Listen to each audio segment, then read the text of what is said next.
শেষ হলো ঢাকা দক্ষিণ সিটির নির্বাচনী প্রচার। কাল ভোট যাচাই বাছাই শেষে ডাকসু নির্বাচনের চূড়ান্ত প্রার্থী তালিকা প্রকাশ আজ। ওয়াহেদ মঞ্জিলের রাসায়নিক থেকেই আগুনের সূত্রপাত বলছেন বুয়েট বিশেষজ্ঞ। পুরান ঢাকা রাসায়নিক মুক্ত করতে কর্তৃপক্ষের ব্যর্থতা কেন অবৈধ নয়, হাইকোর্টের রুল। সকাল থেকে রাজধানী ঢাকা সহ পার্শ্ববর্তী এলাকায় বৃষ্টিতে ভোগান্তি। ঢাকা ও পার্শ্ববর্তী এলাকায় বৃষ্টি সহ বজ্রপাতের আশঙ্কা। এবং ভারতের হামলার পাল্টা জবাব দিতে আজ পাকিস্তানের পরমাণু অস্ত্র বিশেষজ্ঞ কমিটির সঙ্গে বৈঠকে ইমরান খান। ভারতীয় সেনাবাহিনীর গুলিতে আজাদ কাশ্মীরে নিহত 4।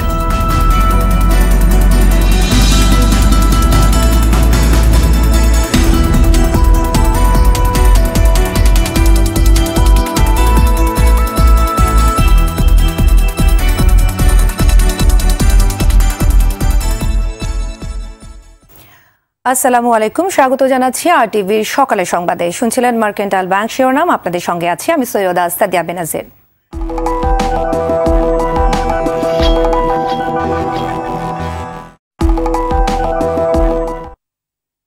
এছাড়াও সংবাদে থাকছে আরটিভি স্টার অ্যাওয়ার্ড 2018 এর খবর।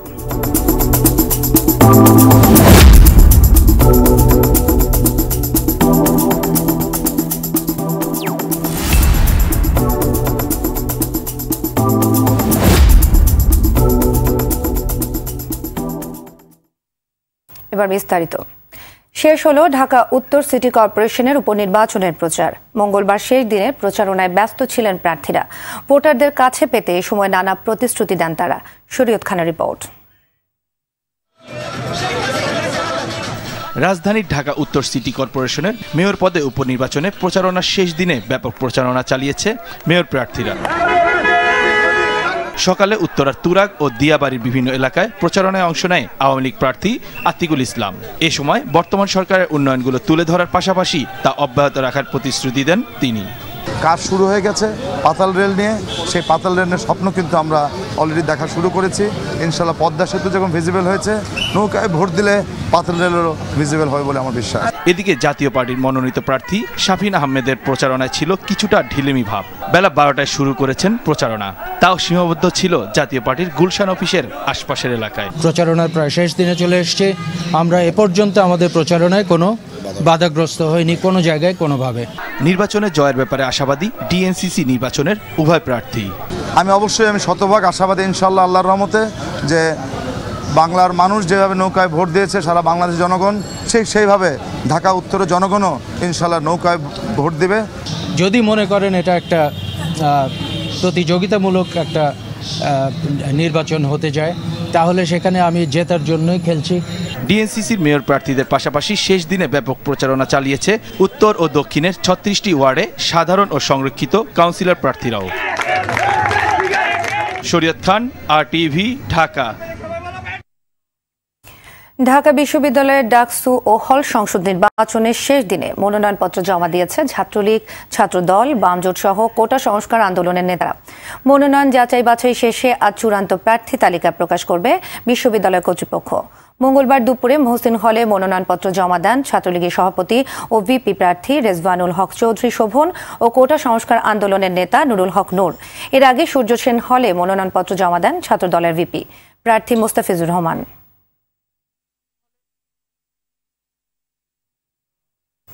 10 মার্চ উপজেলা নির্বাচনের প্রথম ধাপে কুড়িগ্রামের সবকটি উপজেলায় ভোট অনুষ্ঠিত হবে, যার মধ্যে জেলার নাগেশ্বরী উপজেলায় ভোটার সংখ্যা সবচেয়ে বেশি। নির্বাচন সামনে রেখে মিছিল, মিটিং আর প্রচারে সরগরম এ উপজেলা।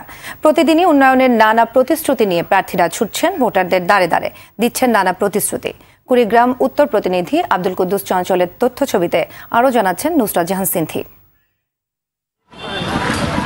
নাগেশ্বরী কুড়িগ্রাম জেলার একটি গুরুত্বপূর্ণ উপজেলা। 14টি ইউনিয়ন, একটি পৌরসভা নিয়ে গঠিত এ উপজেলায় মোট ভোটার সংখ্যা 2,87,105 জন। এর মধ্যে পুরুষ ভোটার 1,42,788 জন এবং মহিলা ভোটার 1,44,317 জন।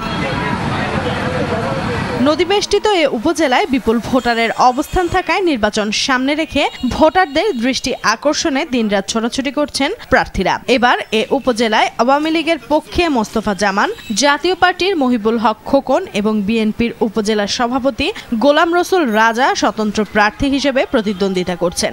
বিভিন্ন মানুষের সুখে দুঃখের পাশে দাঁড়িয়েছি, সে কারণে আমি আশা করি এবং এই আপামর জনগণ আমাকে তাদের সমর্থন দেবেন এবং শেখ হাসিনার হাতকে শক্তিশালী করবেন। একদিকে নৌকার প্রার্থী একাদশ সংসদ নির্বাচনের বিজয়ের ধারা অব্যাহত রাখতে তৎপর, অন্যদিকে নিজেদের বিজয়ের ব্যাপারে আশাবাদী অন্যান্য দলের প্রার্থীরাও। কোনো রকম দুর্নীতি যদি না হয় তাই ইনশাআল্লাহ দলবল নির্বিশেষে গণতন্ত্র মনা মানুষ সবাই আমাকে ভোট দেবেই। আমি স্বতন্ত্র প্রার্থী হয়েছি, আওয়ামী লীগ, জাতীয় পার্টি সহ সকল পর্যায়ের লোকজন যেন আমাদের ভোট দিতে পারে। থেমে নেই ভাইস এবং মহিলা ভাইস চেয়ারম্যান প্রার্থীরাও। আমি ক্ষমতায় এলে আমাদের এই অবহেলিত এলাকার যত নারী আছে তাদেরকে সামাজিকভাবে স্বীকৃতি দেওয়ার দৃঢ় পদচারণা করে আমরা আমাদের এই এলাকাকে উন্নয়নের শিখরে পৌঁছে দেব। তবে যিনি জনগণের পাশে থাকবেন তাকে ভোট দিয়ে নিজেদের প্রতিনিধি হিসেবে নির্বাচিত করতে চান সাধারণ ভোটাররা। নুসরাত জাহান সিনথি, আরটিভি। চকবাজারের ওয়াহেদ মঞ্জিলের দোতলায় রাসায়নিকের গুদাম থেকে আগুন লেগেছিল বলে ধারণা বুয়েটের প্রতিনিধি দলের। মঙ্গলবার দুপুরে রাজধানীর চুরিহাট্টায় ঘটনাস্থল পরিদর্শন শেষে প্রতিনিধি দলের নেতা অধ্যাপক doctor M A Shawkat Chowdhury এমনটা জানান। এদিকে আবাসিক এলাকা থেকে রাসায়নিকের গুদাম সরানোর দাবি জানিয়েছেন জাতীয় মানবাধিকার কমিশনের অভিযোগ ও তদন্ত বিভাগের পরিচালক আল মাহমুদ ফায়জুল কবির। ক্ষতিগ্রস্ত এলাকা পর্যবেক্ষণ করে তিনি বলেন, তদন্ত প্রতিবেদন 1 মাসের মধ্যে মানবাধিকার কমিশনে জমা দেওয়া হবে।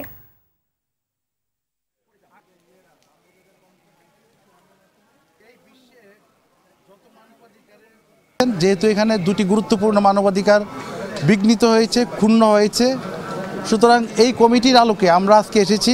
আমরা সুপারিশ করতে পারি আবাসন বিধিমালা অনুসরণ করার জন্য, অবৈধ স্থাপনা যদি থাকে বিধি মোতাবেক সেটা উচ্ছেদের জন্য, রাসায়নিক বর্জ্য বা রাসায়নিক কারখানা থাকলে সেগুলো উচ্ছেদের জন্য পরিবেশ অধিদপ্তর এই ব্যাপারে দৃষ্টি দিবে। অন্যান্য যারা সংশ্লিষ্ট কর্তৃপক্ষ আছে এবং পাশাপাশি জনগণকে এরকম ন্যাচারাল ডিজাস্টার হলে কিভাবে সচেতনতা বৃদ্ধি করতে হয়। 2010 সালে পুরান ঢাকার নিমতলিতে আগুনের ঘটনায় গঠিত তদন্ত কমিটির 17 দফা সুপারিশ বাস্তবায়নে সংশ্লিষ্টদের নিষ্ক্রিয়তাকে কেন অবৈধ ঘোষণা করা হবে না জানতে চেয়ে রুল জারি করেছে হাইকোর্ট। উচ্চ আদালতের 2 জন আইনজীবী নূর মোহাম্মদ আজমি ও খন্দকার MS কাউসারের করা রিটের প্রাথমিক শুনানি নিয়ে হাইকোর্টের বিচারপতি FRM নাজমুল আহসান ও বিচারপতি KM কামরুল কাদেরের বেঞ্চ রুল জারি করেন। দর্শক, ঢাকা মেডিকেল কলেজ হাসপাতালে আছেন সহকর্মী সোহেল রানা, সেখান থেকে সরাসরি যুক্ত হচ্ছেন তিনি। সোহেল, আজ আহতদের অবস্থা কেমন দেখছেন এবং কেউ আশঙ্কাজনক অবস্থায় আছে কিনা আমাদের জানাবেন।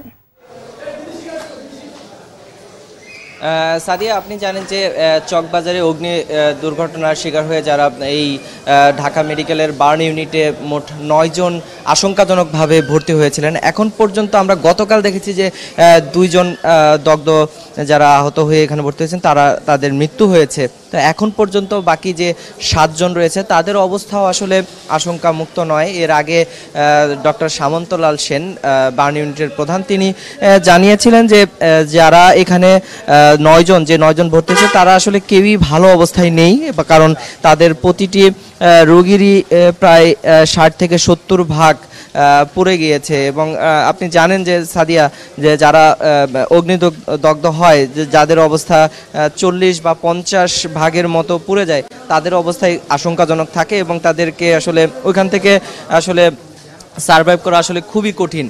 তো এখন পর্যন্ত আমরা যতটুকু জানতে পেরেছি বাকি যে 7 জন রয়েছে তাদের অবস্থাও আসলে খুব যে ভালো সেটা বলা যায় না। এখন উপরওয়ালার কাছে প্রার্থনা করা ছাড়া আসলে কিছু নেই। এর মধ্যে দিয়ে কিন্তু যে আজকে যে দগ্ধদের অবস্থা তাদের এখন পর্যন্ত বার্ন ইউনিটের কেউ দেখতে আসেনি, তবে কিছুক্ষণ পরে হয়তো বা ডাক্তাররা পর্যবেক্ষণে আসবেন, তারপরে হচ্ছে সারাদিনের যে তাদের যে অ্যাক্টিভিটিস সেই অবস্থা তারা বর্ণনা করবেন।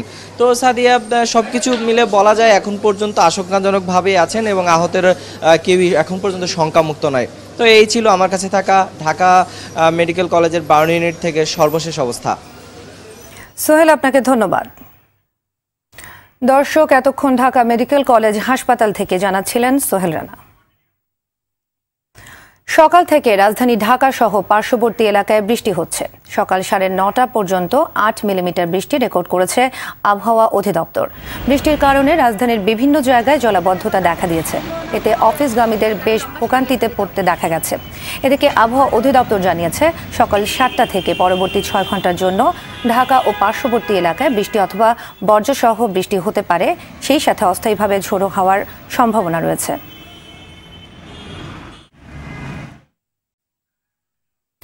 দর্শক, রাজধানীর কারওয়ান বাজারে আছেন সহকর্মী মুক্তা মাহমুদ। সেখান থেকে সরাসরি যুক্ত হচ্ছেন তিনি। মুক্তা, আজ সকাল থেকে বৃষ্টিতে অফিসগামী এবং সাধারণ মানুষের ভোগান্তি কেমন দেখছেন?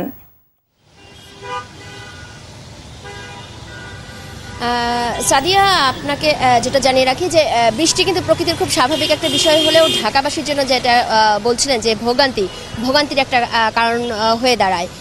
সকাল থেকে আমরা দেখছিলাম যে একটু বৃষ্টি, বেশ ভারী বৃষ্টি কিন্তু শুরু হয়েছিল, কিন্তু এখন একটু ঝিরিঝিরি বৃষ্টি হচ্ছে। তো সেই বৃষ্টির সঙ্গে কিন্তু যেটা হয় যে সকাল থেকে অফিসগামী লোকজন অফিসের উদ্দেশ্যে বের হন, স্কুল কলেজের শিক্ষার্থীরা বের হন।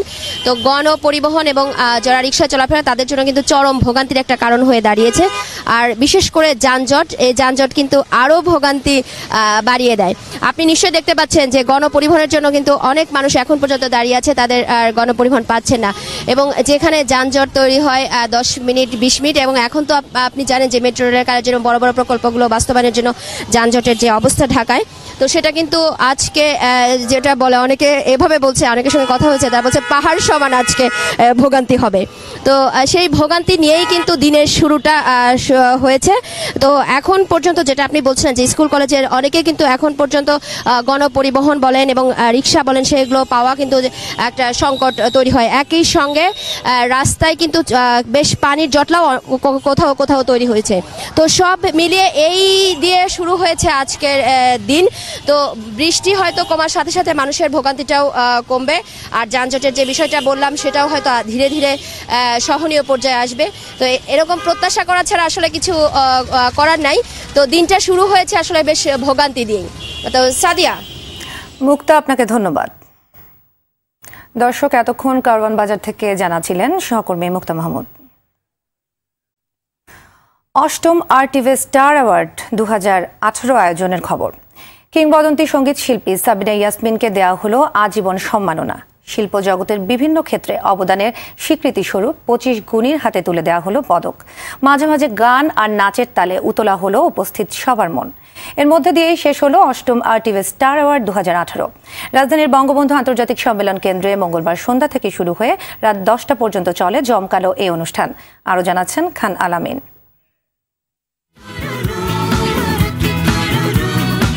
মঞ্চ প্রস্তুত, তারকারা উপস্থিত, কেবল অপেক্ষা শুরুর। অপেক্ষার শেষ হলো। মঞ্চে উপস্থাপক হয়ে এলেন পরিচিত 2 তারকা, চঞ্চল চৌধুরী আর তারিন জাহান। পর্দা উঠল 8ম RTV স্টার অ্যাওয়ার্ডের। আমন্ত্রণ জানাচ্ছি RTV স্টার অ্যাওয়ার্ড 2018।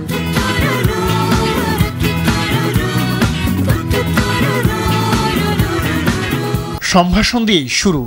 RTV ও স্পন্সর প্রতিষ্ঠানের কর্তা ব্যক্তিরা শুভেচ্ছা ও অভিনন্দন জানালেন অতিথিদের। যেখানে আছেন, যিনি যেখানে অভিনয় করেন, তার সাফল্যস্বরূপ তাকে যদি স্বীকৃতি দেওয়া হয়, তাহলে সেই ভবিষ্যতে আরও সামনে এগিয়ে যাবে, এটা আমি মনে করি। আমাদের পর্দাকে প্রতিনিয়ত উজ্জ্বল করছেন যে শিল্পীরা, যাদের মেধা মনন দিয়ে RTVর পর্দাকে ভরিয়ে রাখছেন, দর্শকদের কাছে প্রিয় করে তুলছেন, তাদেরকে আসলে একটি ছাতার নিচে একসাথে করার একটি প্রয়াস। এটি প্রত্যেক বছরে ওরা আয়োজন করে থাকে শিল্পীদেরকে সম্মানিত করার জন্য। শিল্পীরা অনুপ্রাণিত হয়, এটা একটা ভালো অনুষ্ঠান। এই অনুষ্ঠানের আজকে যারা আয়োজন করেছে তাদেরকে অসংখ্য ধন্যবাদ।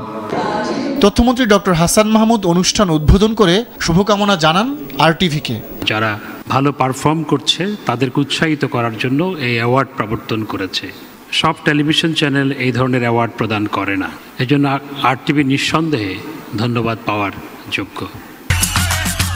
পরে আলোর রোশনায় শোভিত মঞ্চে আসেন সাদিয়া ইসলাম মৌ ও তার দল। নৃত্যের ছন্দে আর তালে মোহিত হন দর্শক।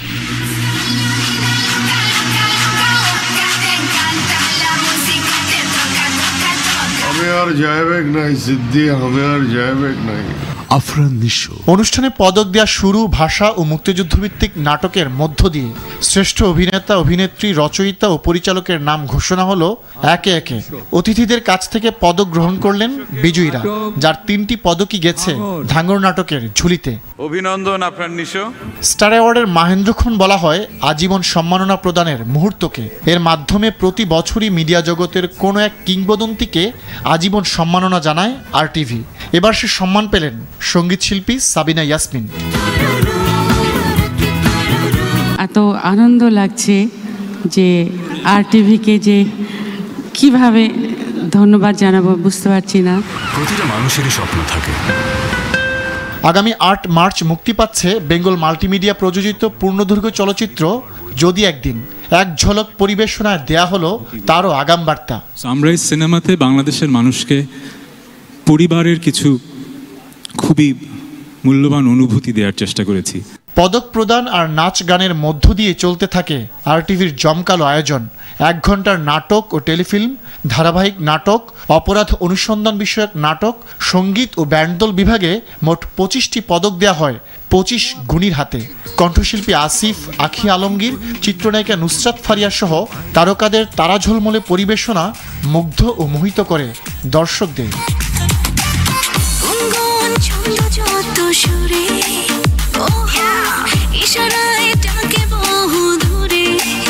খান আলামিন, RTV, ঢাকা। সকালের সংবাদ শেষ করার আগে মার্কেন্টাইল ব্যাংক শিরোনামগুলো আরও একবার।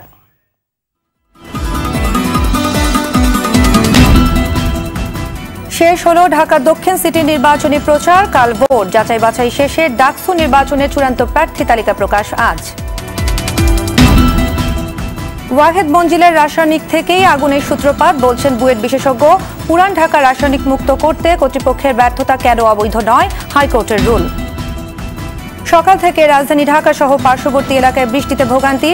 ঢাকা ও পার্শ্ববর্তী এলাকায় বৃষ্টি সহ বজ্রপাতের আশঙ্কা। এবং ভারতের হামলার পাল্টা জবাব দিতে আজ পাকিস্তানের পরমাণু অস্ত্র বিশেষজ্ঞ কমিটির সঙ্গে বৈঠকে ইমরান খান। ভারতীয় সেনাবাহিনীর গুলিতে আজাদ কাশ্মীরে নিহত 4। সকালে সংবাদে পর্যন্তই। RTVর সবশেষ সংবাদ জানতে যে কোনো মোবাইল ফোন থেকে 24141 নম্বরে ডায়াল করুন। আর মোবাইল ফোনে সংবাদ দেখতে অ্যাপ স্টোর, গুগল প্লে বা উইন্ডোজ স্টোর থেকে ডাউনলোড করুন RTV অ্যাপস। এছাড়াও তাৎক্ষণিক ও বিনোদন সংবাদ জানতে বিশ্বের যে কোনো প্রান্ত থেকে ভিজিট করুন facebook.com/RTV online এবং youtube.com/RTV Digital। ধন্যবাদ সবাইকে।